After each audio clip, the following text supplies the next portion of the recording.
to recording. What happens to a house when the water drains away? About 6,500 homes have been flooded in the UK since December. But what happens to a house when the flood water recedes? For many flood victims, it's when the water goes down that people hit rock bottom. All the initial bonhomie and community cohesion goes and people are confronted with the harsh reality that their home has been badly flooded, says Mary Donald, who became a flood consultant after her home was flooded in 2000.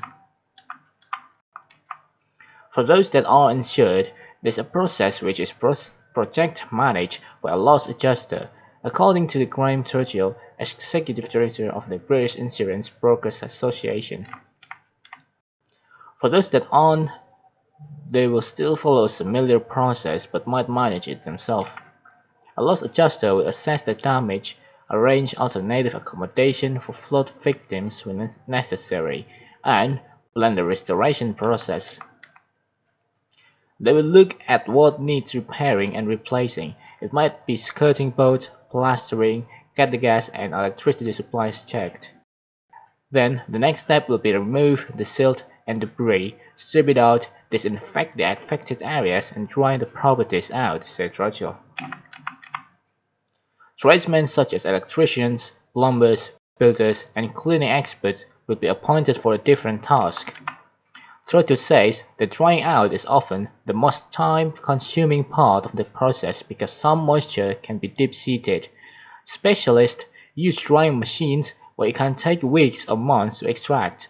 If you redecorate too soon, more can come through, he says. When the property is finally dry, reconstruction works can begin.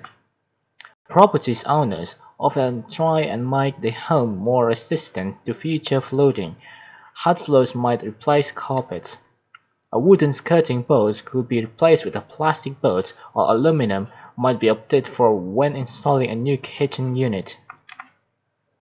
The Association of British Insurers outlines what people can expect from their insurers after a flood. But what are the essential things to consider when restoring a flood-hit house? 1. Walls. Traditional bricks or concrete walls will generally dry out well so long as they are clear for ventilation. However, consultant builder Simon Knight from Milton Keynes says the drying out process can take months. Property owners are advised to keep an eye out for cracks in the walls. And brickworks can still contain moisture even after that. Bricks can expand and crumble, or expand and contract. If we get frost over the next few weeks, there will probably be a lot of problem with that, he says. Wall cavities need to be inspected by an expert to ensure walls are secure and any damaged wall cavity insulation will also need to be removed. When it comes to internal walls, damaged plaster, plasterboard, and wallpaper will have to go. Holes might also need to be drilled through plasterboards or dry lining to drain trapped water and aid ventilation, according to Knight.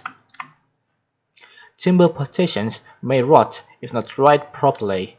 Ireland's Office of Public Works advises people not to redecorate for at least 3 months after walls have dried and repairs have been done.